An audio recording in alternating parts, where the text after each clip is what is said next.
Did you get the wine? Yeah.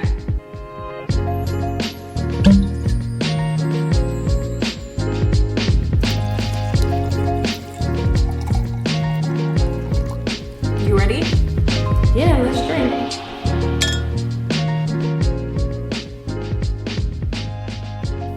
Welcome to the Buff First Wine podcast, where we unwind over wine. We said what we said, and we stand by it. Settle in. So, Wendy, how are you, girl? I'm good, chilling, having a pretty good weekend. Okay. I didn't do much this weekend, though. I've just been relaxing, really, so I don't have that much to share, unfortunately. No, that's fine. Like, some weekends is going to be more exciting than others, and this weekend, you know, it can be calm. That's okay. That sounds good. So, yeah, how are you doing? I'm good. I'm doing very good, and you should know why. So, yesterday, me and Wendy went to a movie, but I'm not going to talk about what movie. We'll talk about that later. So, I'm doing good, and yeah, I'm having a very relaxing Sunday. And yeah, the weather isn't so bad. It's cold, but it's not as cold as it could be. So, I'm accepting it. Bad, right. For sure. It's definitely not as bad as it could be. I feel like we always talk about Chicago weather, especially between November to April. You have to talk about it. You have to. It's such a topic. But then after that, don't expect us to talk about it. Right. It's just going to be all rosy, like, oh my God, the weather is amazing. Right. And we're not going to keep talking about that shit every week. But in the winter, it's a subject because it's like you never know what you're going to get. We're in an abusive relationship with the weather here in Chicago in the winter. It's tragic. I even question why I live here just for like 3 months. 3 months out of the year, I question why I live here. It's cold as fuck. Why do I do this to myself all the time? Right. Like every day, just like this, gloomy, cold. But yeah, so I'm doing good. The short of it, I'm doing good. So Wendy, tell us about what we're drinking today, because this one is, a bit of a wild card. Interesting. Yeah. So today we are drinking something called Six Grapes. Okay. W&J Graham's. Apparently it's established in 1820s. It's like the oldest winemaker that we've ever had, like on our podcast so far. Okay. But this is from Portugal. And it was actually a housewarming gift from one of my very dear friends. She knows that I love wine. Everybody knows that you love wine. True. But she got me this wine and it's really good, but it's so sweet. Yeah. So one of the things that I've been doing is every time I drink it, I mix it with some water. Wow. Which is really weird, I know. However, it just makes it so much better. A sommelier somewhere just cringed in his soul to hear that you mix the wine with the water. I feel like they would understand if they taste the wine. Right. It's extremely sweet. Yes. It's definitely not in the most comforting form that you would prefer wine in, but it's enjoyable. It's still very enjoyable. And it's enjoyable when you mix it with water. Oh, okay. Yeah. We've been doing that. And we don't encourage you all to do that. I know there are some snobby wine people. Like you gotta. That's another thing. We're going to talk about it. To new ways of experiencing consuming wine. Like if I want to drink my shit with some extra water in it, that's what she gonna do. Nah, I'm gonna do that shit. The wine industry can be very precise, so I wanted to add a slight disclaimer because I know that somebody's soul cried a little bit when they heard it. They're not finna bit my ass. Not at all. Not over here. Maybe on those other podcasts. You take what I say, and that's what it is. If you don't like it, don't listen. Period. Okay. So yeah, that's how we come in today. We are maybe 3 glasses in, just to, tell you where we are. That's fair. About 3. That's fair. And this wine is about 20%. So, we on some shit tonight. Yeah, that's the best way to put it. We are on some shit tonight. So I guess I'm going to talk a little bit about the night we had yesterday. So yesterday, Quayla dragged me out. Shut up. Put it that way. Shut up. Let me tell my story. This is my story to tell. Bet. Okay, so I took Wendy on a date because I love her so much. Right. She means the world to me. Right. I took her on a date, mind you. I told her like maybe a month in advance, like, Wendy, on this particular weekend, clear your schedule. Without telling me what it was. Right. By the way. And that's fine. You love me. Do you trust me or not? Exactly. Period. So I told her, hey, on this Saturday, clear your schedule because I'm taking you out. She said, okay, sure. So, mind you, I was thinking it was some place to eat or some nice ass, just relaxing shit. Because typically you would never guess. Okay, typically that's what it would have been, but not this Saturday. So let me tell you where we went.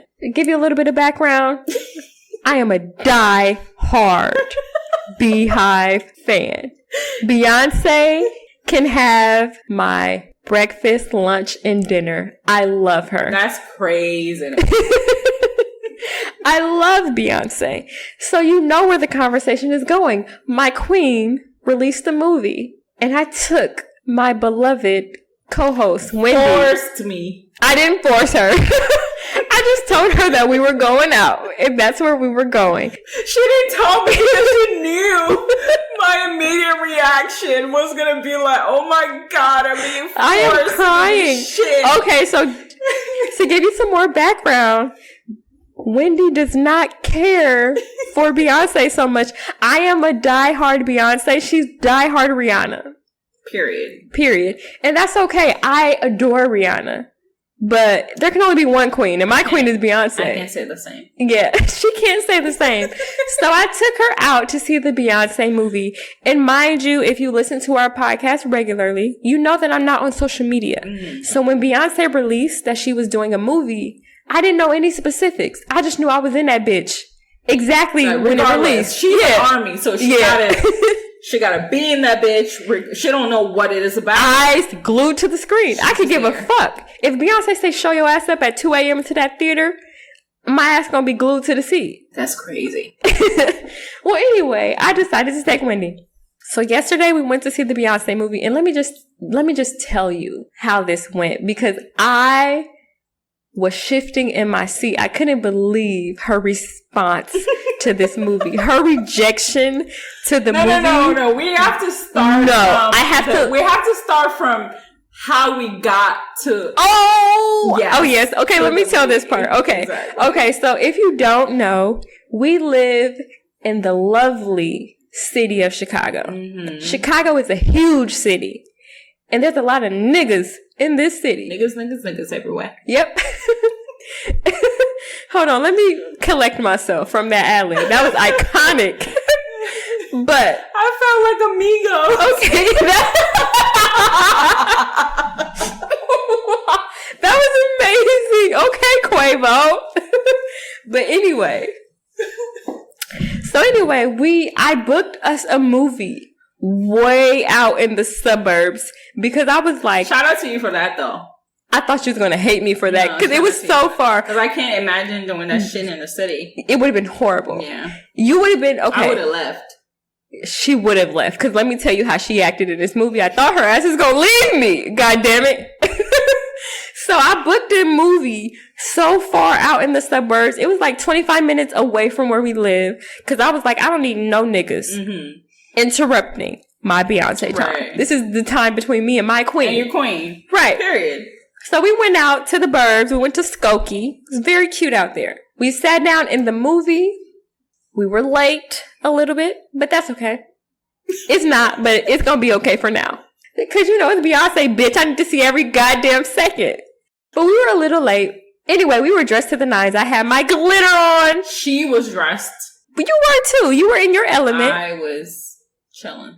Okay, whatever. Anyway, you know I had my motherfucking rhinestones on, bitch. This is Beyonce. When Beyonce giving full like Renaissance, Renaissance. So this is just the vibe going on right now, and I loved it. Yeah, it was very nice. But anyway, we sat down in the movie. 10 minutes into the movie, the shenanigans with Wendy started instantly. 10 minutes into the movie, this bitch said, "This movie fucking 3 hours." And she looked at me so stern, and I was like, I don't know. I'm just here. Like, Beyonce said, show up, I'm here. Like, Beyonce tell me to jump, I say how high. Add to that, I was so fucking gassed. She was pissed. Let me tell you, I have never in my life seen a movie up to 3 hours before. So we got in the theater. Mind you, we're like 10, 15 minutes late, right? Yes. So shit already started. So I'm like, okay, let me look up how long so I can calculate how long I gotta be here for. Oh my God. The worst thing you could have done. 2 hour, 48 minutes. So I look at Quayla like, this shit 3 hours? It's 3 hours? And I literally was like dumbfounded in that moment because I honestly didn't know. I didn't see any of the theatrics around the movie because I haven't been on social media. I just knew Beyonce was releasing on this day. I'm going to be in the motherfucking theater on this day. That's all I knew. So when she shifted in her seat, she put her back to that chair and she was immediately irritated. Matter of fact, I didn't even pull up the seat. Yeah, we went to the recliner. Hey, I didn't even pull that shit up. Hold on. That's how agitated I was. Hold on. I'm top shelf for my date, baby. I gave her to a luxury theater. They had a menu and a fucking reclining chair. She didn't even put her feet up. I didn't order shit. She didn't put her. She was instantly pissed. Agitated. Let me tell you how Wendy acted. So the movie came on. I'm excited. Mind you, the concert was this summer. And she was there. I was in the front row of my row. It's a different discussion. We're going to get into that. Whatever. We're going to get there later. So we went to the show. Wendy was acting like she was on a plane. And she couldn't get off the plane. And if she could, she would have jumped out that bitch. With a parachute. Right. If she could have found a way to jump out that fucking plane, she would have did it. I looked over to her at one point. She was shopping on her phone. She was on Revolve. She was. Because I'm trying, like, I am sharing something that I enjoy with my friends. So I'm peeking out the side of my eye to be like, is she enjoying it? Is she finding some sort of newfound appreciation for Beyonce? No. As the seconds went on, she was getting even more pissed. She went to the bathroom like 3 times.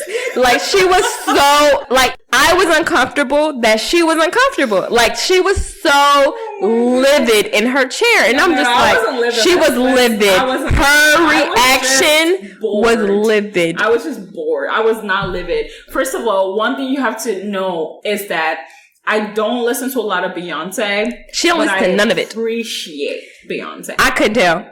I appreciate our art. I think to me, like, the greatest performer that we have in this generation. And you say that often, and I appreciate you for saying it. Because it's true. Like, I'm never going to, like, deny that. It just doesn't resonate with me. Yes, and that's so, fair. Like, when I sit down, it makes me bored to, like, watch it. So I was trying to shop and trying to, like, pass time. Hold on. At one point, she probably opened up her fucking calculator app. She opened up every app on her phone to not watch this movie. You know what I was trying to calculate, funny enough? I was trying to calculate the time we got there plus 2 hour 48 minutes. She was so dramatic. When we were about to leave. She was so dramatic in her disdain for being in that movie. Like, I could not. Please don't come for me. I told you. No, when we had the most awkward, silent car ride home because I knew she was just so agitated. I was trying to ask her. I was like, so did you enjoy it? She was like, yeah. I mean, I loved it. And I feel like you couldn't ask me the same because you didn't. I already knew. Yeah, I didn't care. I didn't care at that time because I was so concerned with you enjoying it or at least appreciating it at the very least. And I knew that was not taking place. So I was just like, it's fine. I could be the only one enjoying this. That's okay. And I'm not the kind of person to force what I like onto somebody else. I just thought it could be a fun thing. And I was like, noted. I'm never taking her ever to any Beyonce, anything. Like, my feelings was so hurt, believe it or not. I was so hurt. Because I was like, damn, she really hates this. And Beyonce is such a likable artist. She's the shit. Like, how can she?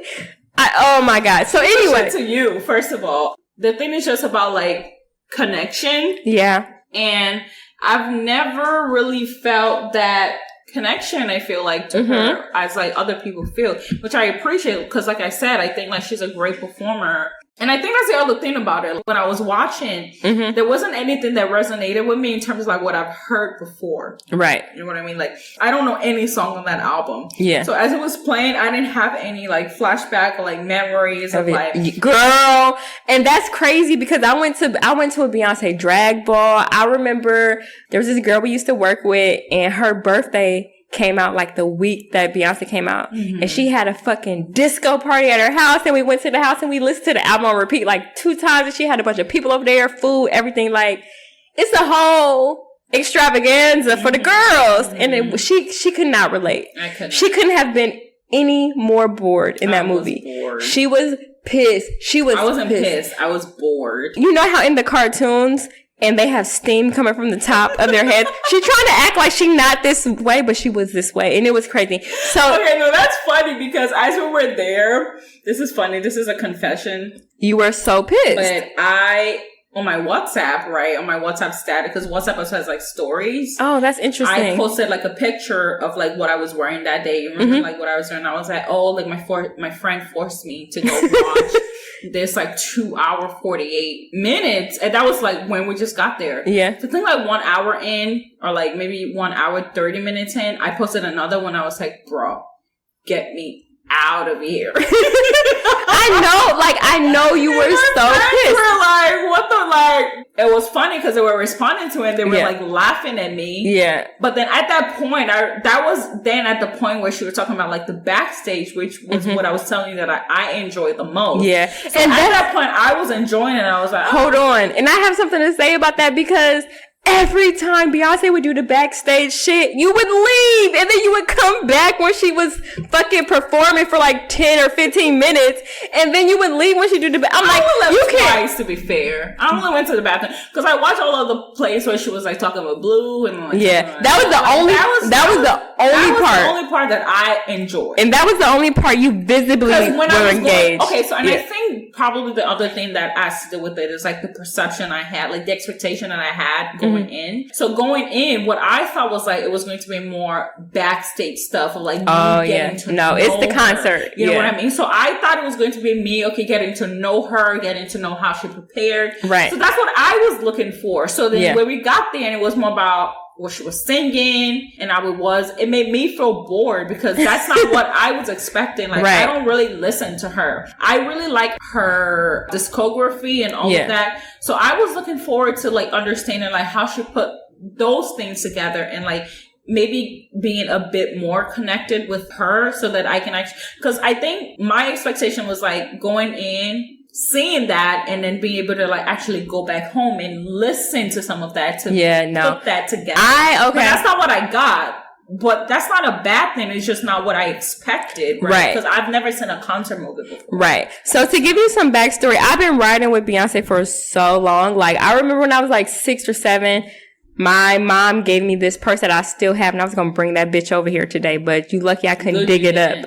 But I love Beyonce, and when there are people who don't fuck with her, I always take them to go see movies of Beyonce, and they always have a change of heart. Wendy did not. If anything, I made it worse. You did. Yeah, I know. I know I did. I made it worse, and I was just so disappointed in that. But it's fine. Like, she's entitled to have her own experience. But today, like, that was a long opener to discuss how we are talking about how our music taste like sort of changes as we grow up and as we develop. And like I said, I'm diehard Beyonce. She's diehard Rihanna. Hey, listen, here at this moment. Oh, God. I know Rihanna hasn't released anything in a million years. And keep it. In a billion years. In a zillion years. Hold it. A zillion. Hold it. I'll let you cook. Good. However, she is still the greatest to me because it's Rihanna, nigga. You know, like corny, wah wah. No. Tomatoes. Throw in tomatoes. No, she was mad because I didn't enjoy Beyonce. That's the only reason. Tomatoes. Love Rihanna too. I love. Okay, can I be honest about Rihanna? Are you going to throw a drink in my face like Housewives? I might. Okay, well, I'm going to say it anyway. I might. Okay. Rihanna, I love her. I adore Rihanna. But Rihanna, let me tell you what she just did? She just picked up a motherfucking cork and she gonna throw a wine cork at me if I say anything bad. I might. Well, I'm gonna say it anyway, goddammit. I don't care. Rihanna is stunning, amazing, talented, all of that shit. But Rihanna just learned how to sing last week. If we keeping it a buck. What can you say about that? Because that's the truth. We're not keeping it a buck. We are. We keeping it $2. No, we're not. Rihanna Anti is the only album Rihanna learned how to sing on. I don't agree with that.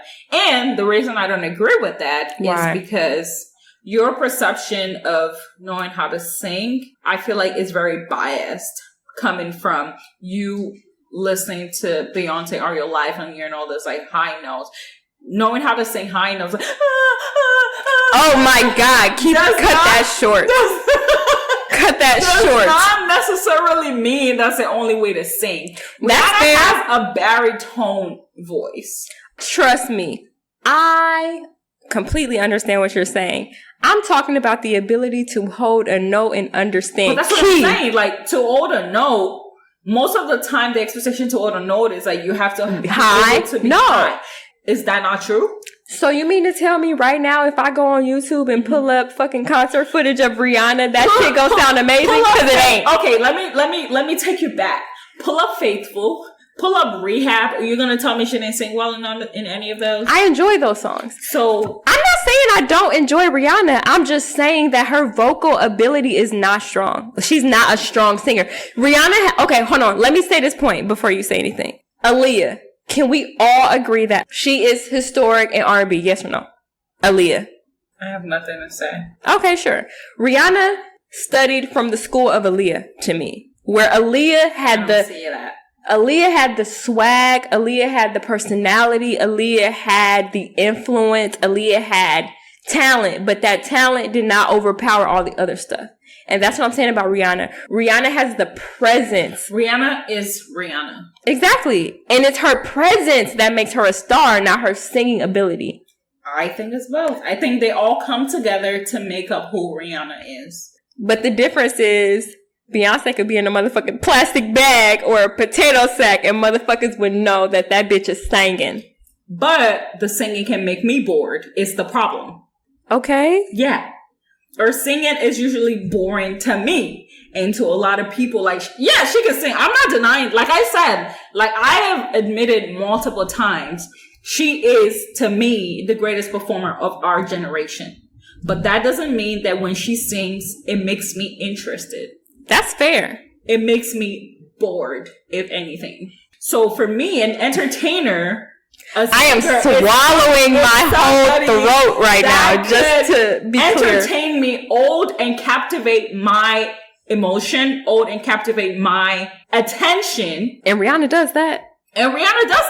Because she has, regardless of what you say of like, she might not be able to hold a tone, she has a way of singing that makes you feel connected to it. I don't feel that with Beyonce, and I don't know if that's fair. Just and this is another thing. I don't feel that with her. Like when she probably the only song ever that I've ever felt that with her is "Drunk in Love," which is very stereotypical.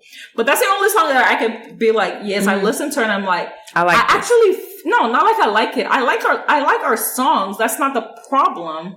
But I don't feel a lot of her songs. I'm not going to sing along to a lot of her songs. Drunk in Love, I'll sing along to. Irreplaceable, I'll sing along to it. Yeah. Things like that, I'll sing along to it. But like, I feel like to me, Rihanna has more songs where I feel like I can sing along and relate to more than Beyonce. And that's valid. And this is how you know I'm not a hating ass bitch. And I say this often. But, cause like you said, like she makes you bored. That's valid. And you feel like you can't relate to her. Mm-hmm. That's an opinion that I can absolutely respect because I understand that Beyonce isn't the most relatable. Like she has, the persona of Beyonce has become larger than life. And because of that, it can be unrelatable. I can't relate to having $1 billion. I just can't. Also to like add on to that, I feel like a lot of people that relate to her, which is very valid, by the way, are people that grew up with her. Yeah, like me. Like you. I feel like, I mean, I started listening to her when I was like 14, 15. Yeah. Like, she's been part of my whole adult life, my whole teenage life. Yeah. And I connect with her in ways that I've never connected with any artist before because she just makes me feel. Yeah. She makes me feel, period. And I don't get that a lot with a lot of artists. And because of the kind of person that I am in my personal life as well, which I like fashion and I like how people like carry themselves and like confident and everything. Yeah. And she's the utmost. She's like the embodiment of all of that. So for me, it's really not just about music. Yeah. It's about watching her grow up, watching her navigate life and come out on top. Like, I mean, she's the fucking first Black female billionaire musician ever that we've ever had. Right. So like, it's really not, obviously, I think, and I think that's the difference for me. It's like, yes, it's about the music. I enjoy her music a lot. I know, I mean, play any Rihanna song right now and I'm gonna fucking sing along to any of it. Right. That's how much of a fan I am. But at the same time, I feel like she's just very, very, very personable to me. Yes, and that's true. Watch her grow up. I watch her make mistakes. I watch her navigate and I watch her be confident in her mistakes and confident in learning from her mistakes. Right. So it's a very different relationship that I feel like I've built with her personality, because I can't say I know her personally, obviously. Right. But with her personality that she's shown the world. Whereas for you, it's also going to be different because you've grown with Beyonce in that way. Yeah. So I feel like with that, it's not as comparable in a way. Right. But which even I feel like that's a point that people miss because like they try to compare. They like, love to miss the point on purpose. And like you're Rihanna Navy, and it's like it's not. It's about your it's apples and oranges. With these people, like how do they make you feel, and like what do you get out of it, which could very much be different. Yeah, and that's a great point that you bring up. Like, obviously, as the Beyonce phenomenon grows larger and larger and larger, that disconnect grows wider because it just feels like, well, I mean, number one, I will always ride and love Beyonce, but I understand the critique that some people have of her that is like, she's unrelatable, or like, I can't relate to this because I'm not a millionaire, or like, she has no personality. That's one of the critiques that people have of her, because prior to Renaissance, you can tell that she was not trying to make a mistake out of fear of not being perceived as like perfect. Yeah. Right. I don't trust anybody who tried to be too perfect. You know what I mean? Because it's like, what you hiding? Those type of people are usually hiding deep-seated shit. Yeah. I understand why people could dislike her for that. That's why Renaissance was really important, because I can tell like she was just releasing that, you know, like she understood that people was having that critique of her, and she was like, well, fuck y'all. You know what I mean? I think going back to like sort of like how you grow towards like the years of like changing. As a teenager, I've been a Rihanna Navy my whole, and I honestly feel like I'm gonna be a Rihanna Navy my whole life. I really don't give a shit if she releases music, geriatric music. Yeah. Ever again. I don't care if she releases music ever again. I'm a Rihanna Navy for life. Yeah. But this sort of like takes me back to the conversation we're having as we're going to like the concert of like listening to. When I drive, I have a lot of playlists, by the way. So I play like different playlists based on like sort of like the vibe that we're feeling. Mm-hmm. And one of the things that I do is like I have playlists based on, I would say like different vibes, right? Yeah. So like I have playlists for like girls that rap. I have playlists for French music. I just have like a lot of different playlists. And a lot of different vibes. Yeah. And this particular day, we were listening to playlists about girls that rap. And we started a conversation around how our taste in music has changed as we grow up. As we grow up, especially when it comes to rap, and how we are gravitating more towards specific kind of rap, rather than like what is mainstream today. What do you have to say about that, Quayla? Oh my God, you see my face. I'm like hiding back so much. I have a lot to say about that, because music is my first love. It is like the thread that kept shit together, and rap music especially. My mom wasn't really big on rap, but my dad was a DJ, so he listened to all kind of rap. It don't matter where it came from. And rap, unfortunately, is inherently misogynistic. It's inherently disrespectful, especially to women. And how can I take that as a woman of respect and love it? And it's some shit that I love. Like, I can't think of nothing off the top of my head, unfortunately, but it's some songs. That's why I fucked you, bitch. You fat motherfucker, get money. Like, bro, like, it's so much degrading shit that I would, like, Too Short, for example. You all know Too Short. Too Short is known for the bitches and the hoes. And it's the song by T.I. and Too Short called Hotel. And I want you to listen to it after this. I knew every word of that song. But when I listen to it right now, I'm sick to my stomach. Because he talking about all the bitches they fuck and how they fuck them and they leave them and they slut them out and they do this and they do that. And I am a woman who is only attracted to men, unfortunately. And because of that, I have to listen to that shit and I have to be okay with it. And I'm just at an age where I'm not okay with it anymore. So the music that I listen to, I drag you out to clubs or we go to clubs and we listen to music. And most of the music I listen to don't have no words. It's literally just like EDM for niggas. K-Tronada. Obsessed with him. Like, that's the type of music I'm listening to these days. I'm listening to a lot of house music. I'm listening to a lot of K-Tronada music. I'm listening to a lot of music that is like electronic R&B or electronic house that kind of don't have words, but it kind of do. And if they do have words, and you know me, I'm a very mellow bitch. I listen to a lot of old school. I listen to a lot of 70s fucking soul music, a lot of Isley Brothers, a lot of, I can't listen to it no more. I was seeing a guy this summer. We ain't gonna give him a lot of airtime, but we had a conversation. Anyway, we had a lot of conversation where it was like, I remember he sent me a tweet one day and he was like, damn, it's crazy. I never thought it would be a time where I wasn't really fucking with rap like that. And I remember us having a conversation about that. I was like, you know, cause I bond with a lot of people over music. Like, we just, you know, love music. And I remember when he sent me that tweet, I never really thought about it and I was sad. I was like, damn, this shit is true. Like, when I'm listening to music in the house, it's not a lot of rap like that no more. Or if it is, it's some shit that is like, you know, in between where you can listen to it and you can still feel good about yourself. Like, goddamn, I'm not trying to listen to Future and his fucking 40-year-old ass talk about how he fucked these bitches and I ain't taking care of my kids. Bitch, you 40. What the fuck you doing? Like, that shit is not cool. And I can't sit in the house and listen to it like it is cool. So that's how I feel about it. As you grow up, your music tastes change and yeah. No, that makes sense. I think for me as well, to be fair, I don't think I necessarily listened to a lot of rap. I think growing up for me, I did. Most of the rap that I listened to was Tupac. Oh, yeah? I loved Tupac. Emphasis on love and loved. Okay. Like, it's not a love lost at all. Like, I will still fuck some Tupac up every Sunday morning. Okay.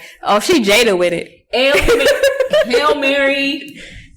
Crying. Anything. Like, I just love Tupac because, like, I grew up listening to him and it's not even just a nostalgia, but I just feel like he's an actual poet, right? In terms of, like, the kind of things that he talks about. Yeah. And very intellectual man, for sure. Very intellectual. And for me, as I sort of, like, watch how it's progressed, and I was playing a particular playlist around like rap, but it was women that rap, and a lot of it was coming from the UK, right? And we were sort of like discussing about we were listening to Lil Sims. Yeah, we're listening to Lil Sims, we're listening to Annie, and we're just listening to a lot of like Tierra Whack, good music that is coming good from rap, beautiful women, right? Yes. And sort of like playing that back to like what is like the mainstream rap, or like, let's say mainstream women rap today, where it's just about pussy, how your pussy wet, and how your pussy tight, and how your pussy and how I'm about to fuck on this nigga the best way he ever felt.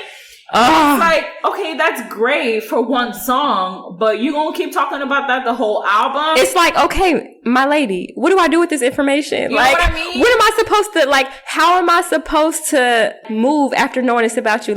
Why is this information feeling too personal? You know what I mean? Like, no, I just want to enjoy what you call music.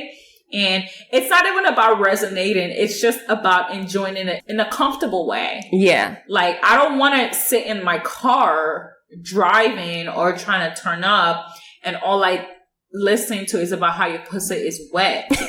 And how you can take this nigga's dick. We know you can take this niggas. Right. Like, why does it have to be said? And this is not to say we don't love these rappers. Right. I love Meg Thee Stallion. I love Cardi B. I love these bitches. If you have an old album, yeah, and all you're talking about is how your pussy is wet and how you can take this niggas and how you can suck it from the back. Right. Like what can I do with that information? Nothing. It just doesn't give me the most entertainment, let me put it that way. Right. And I think for me, obviously, right, and for probably other women out there, it's good for like confidence. Yeah, absolutely. Like, that. But I feel like that could be done in a way that's more entertaining. I really don't know how to put it, because if you have 7 songs on an album, and 2-3 of them are talking about, you know, that's great.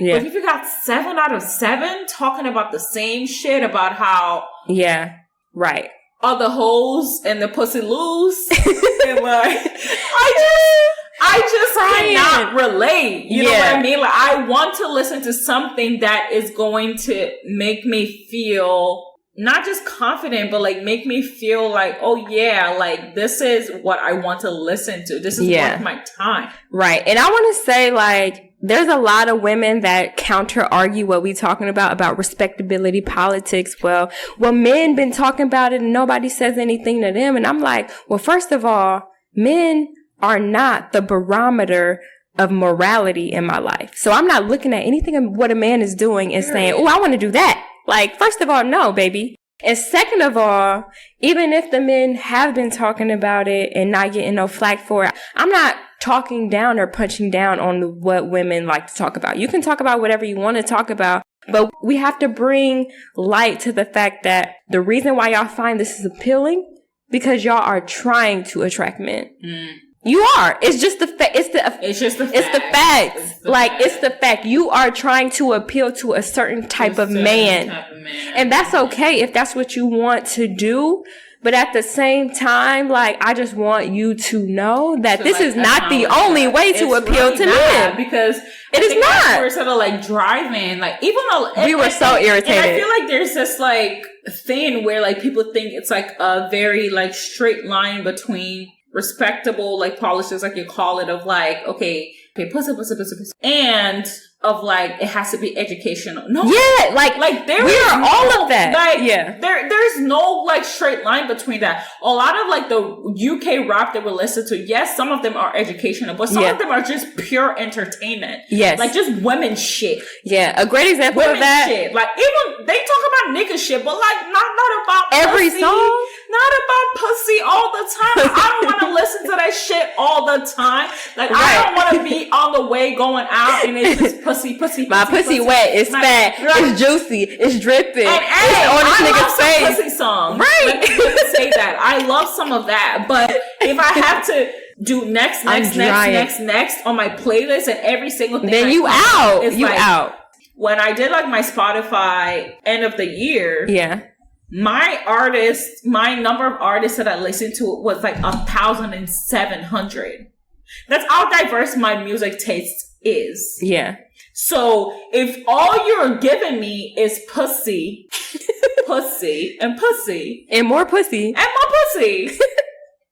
not going to resonate with me, because I got 1,699 more artists that talk about some other shit. Listen to that's going to talk about some other shit. Some of them I don't understand because they're in other languages, but it's entertaining. Yeah. It's fun to me. That's not all I want to listen to. Yeah. And I understand like how it makes women feel confident in like owning their sexuality. Owning their and sexuality, that's important. And owning what has been used against them in the past. For so long.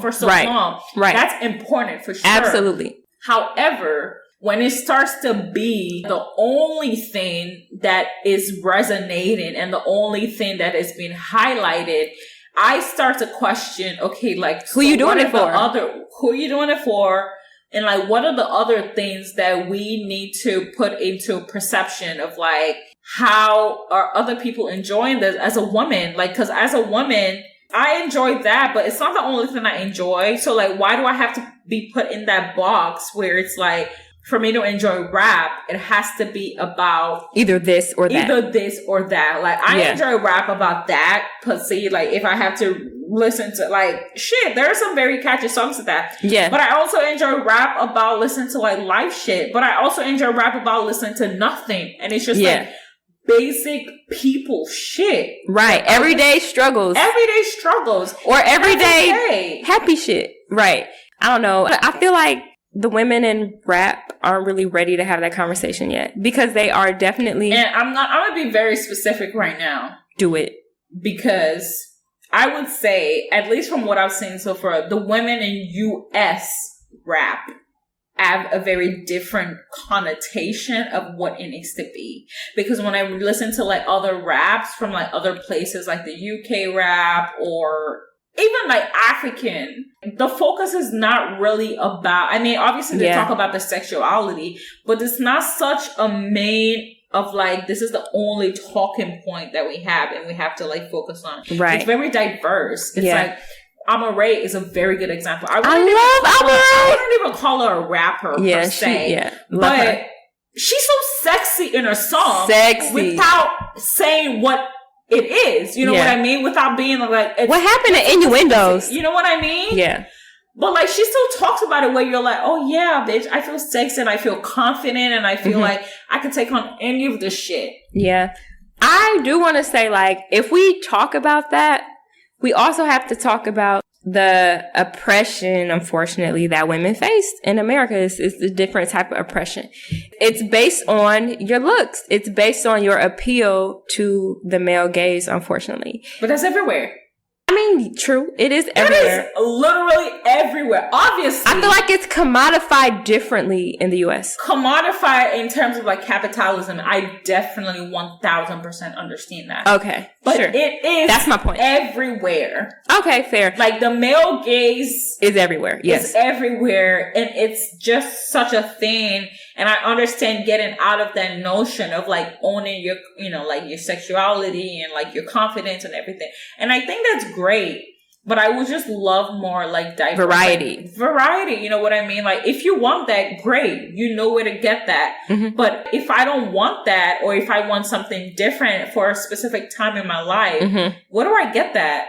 Yeah. I mean, you just have to diversify the women that you listen to. Like, you do a great job of that already. But for example, I really love Doja Cat. And I used to listen to Doja Cat in college when she was singing only. And then she developed rapping later. And I listened to her new album and I was just a little sad. It wasn't all pussy, pussy, pussy. She had some great shit on there. But I can tell they get into her a little bit. Doja was definitely one of the ones. I love Doja. The first song that I ever listened, and I remember then I was in college. Love her. My friend forced me to listen to it because I was like, what song was it? Moo. Oh no, that's your first Doja song? That was my first Doja song. She kept messaging me because it was like the song called Moo, and I was like, I'm not listening to no fucking song called Moo. That song is so she kept good messaging though. Me. She was like, listen to that this song. Is and great. Like, I don't want to listen to it. And she was like, you need to listen to the song. And every time I would say like, I'll listen to it, she'd be like, I know you're not going to. So every time she would resend it to me. Yeah. So when I actually listened to it, I was like, this shit is great. It is great. This like is amazing. I was like, what? This is amazing. That was top tier rapping on Moo. Top tier. First of all, like, that song was perfect for so many reasons. Let me tell you why. She was literally trolling the industry when she dropped it. She literally was. But on top of that, it was great raps. It was great. Like, and that was she said great to Tommy because she knew I didn't really like mainstream rap. Yeah. So she was like, oh, it's like actually like good. Trolling of like. She was. And I was like, I don't know. So she kept sending it to me. She cracked the code with that shit. It took me like a year to listen of her sending it to me like every 3 months. If you listen to that shit, she was like, these heifers ain't got shit on me. Like she was literally like, and that was literally the first time I became like a Doja Cat fan. I love Doja. I was like, whoa. You made a song about cows. How? Yeah, like this is fucking great. And that's what I mean. Like, that variety of, like, being able to sort of have an option of, like, okay, if you don't want to listen to pussy this, like, you have other options. But now it's just so, like... It's so focused on... You can tell there's an agenda. But my GOAT is Lil' Kim. And we can argue. Well, somebody can argue, and I'll slap them in the fucking face. Somebody will argue that Lil' Kim is, like, the most sexualized Black woman rapper. But she is. That's a different thing. Here's the thing. If you go back to Lil' Kim raps, she had fucking songs about robbing niggas and going on shopping spree. Like she would talk about pussy. She started and she was diverse with it. Like she was talk about pussy, but she was diverse with it. Like she wasn't talking about it from the perspective of like every single song you listen to about she her. Was the first lady. She was talking about boss shit. She was talking about how to move as the first lady in a rap clique. And she was talking about fashion. She was styling on hoes. And she was talking about how wet her pussy was in the 90s when that shit was so taboo. And like, it was groundbreaking. To like 19 years old. It was groundbreaking. When she started. And then on top of that, to be dealing with the shit that she was dealing with from that nigga Biggie, rest in peace, but also fuck him. Because he was... I don't really need him to rest in peace like that. He was on some shit with her. We ain't got to go into that. That's some other shit. But the point I'm making is Lil' Kim is the GOAT. She is the greatest example. 1000% agree. Of like, she was talking about variety, but she was also telling niggas to suck her dick. Like, she was just as hard as the men, but she was as feminine as she was. She's a style icon. She's still my style icon. Exactly. Like, you can't tell me shit about Lil' Kim. I 1000% agree, and that's funny because we don't agree on a lot. We don't. On a lot of, like, musical shit. Yeah. But I agree because, like, she's, like, the pioneer of a lot of this shit. All these bitches are her sons. Unlike Nicki. Exactly. Unlike what Nicki said. Nicki has a full catalog of, like, diverse shit. Pop, rap about niggas, rap about pussy, rap. Yeah. She has it all. But I feel like this new cats, if I could call them that, is very specific. Pussy black, pussy white, pussy pink, pussy yellow, pussy white. Like, it's just, that's all it is. And I'm like, how can I enjoy this if you're not giving me other vibe that I can, relate to, you know what I mean? So I think for me, like, from now compared to like when I was in college, if I could like describe it that way, my music taste has definitely evolved because it's not even about wanting substance. It's just about wanting things that I can actually fuck with. Yeah. I don't care about the substance. Like, a lot of shit don't have substance. Right. And I don't have, and I'm not trying to act like one of them fucking kumbaya bitches. Everything I listen to don't have to be deep. Like, I don't give a shit about that. But please make it fun. Like, if I'm listening to your dick or like your pussy or like how you get hoes or how you get niggas all the time, it gets boring. Like, I'm a human being. And I have a variety of experiences. You know what I mean? Like, I have a variety of experience, variety of like interests and things that I crave and like I want to, like listen to. And dick and pussy just does not necessarily need to be every fucking... It doesn't necessarily mean that's all I want to hear, So like, that variety is welcome and appreciated. Not to say that the people that are doing whatever they're doing is not appreciated. I fucking love Cardi B, for example. Love it. First of all, her first album was fire, and that shit was variety. She was talking about Offset cheating. You know what I mean? She had a song with, what's that nigga from Chicago name? I'm living my best life. Hey, that was my shit. My best life. You know what I mean? Like, she had varieties in there. That nigga from Chicago. Damn, he ain't got a name. We gotta say his name. Chance the Rapper. So, like, I enjoy that, but, like, I feel like as we look forward in the future, there's just been so much focus on, like, how can you represent more in, like... the whole experience of a woman. Yeah. And, as we wind down and as we close today, I guess we don't even have a lot of topics. We talked about a lot. So I'm going to just do some shout outs on this wind down. Shout out to Rhapsody. Shout out to Tierra Whack. I fuck with you. Shout out to Rico Nasty. Hey! She is the that shit, girl. Bitch. Shout out Rico Nasty. Period. Love Rico Nasty. Shout out to Meg Thee Stallion. We talked a lot about pussy rap. She do a lot of good pussy rap. And we fuck with you too. Like, we don't want nobody to feel slighted about the conversation that we had. We just need to open up a dialogue that, I mean, our opinion, you don't have to, it can go in one ear and out the other, but if we feel this way, I know a lot of people feel this way. Shout out to Flo Millie. Oh my God, Flo Millie shit. Flo Millie shit. She is like 20 and early 20, but hold up. She killing it. I knew I fucked with Flo Millie when she started a song by saying, "Dicks up when I step in the party." I was like, whoa. She's like 20, 21 or she's 22. so young and she's the cutest. She's so fire. She is fire. She reminds me of like Lil' Kim, and she reminds me of like shout out to Flo Millie. Foxy Brown.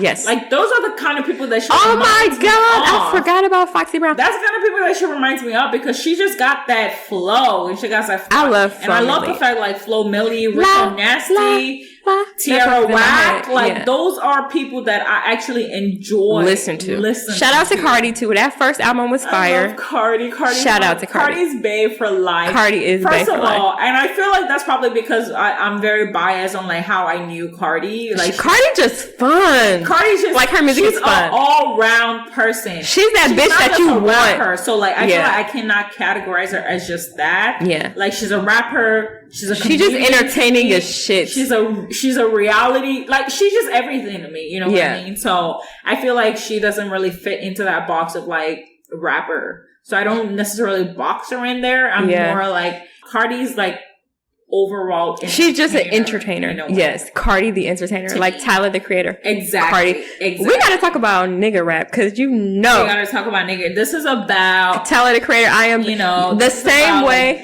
how our taste has grown, and I think it's women, a lot of it has been focused on women rap, and like how we appreciate it and like things we would like to see change in it. But there's a lot to say about music in general.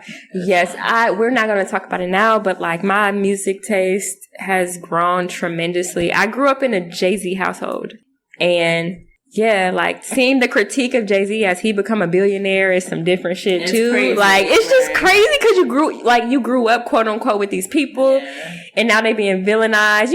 There's a saying of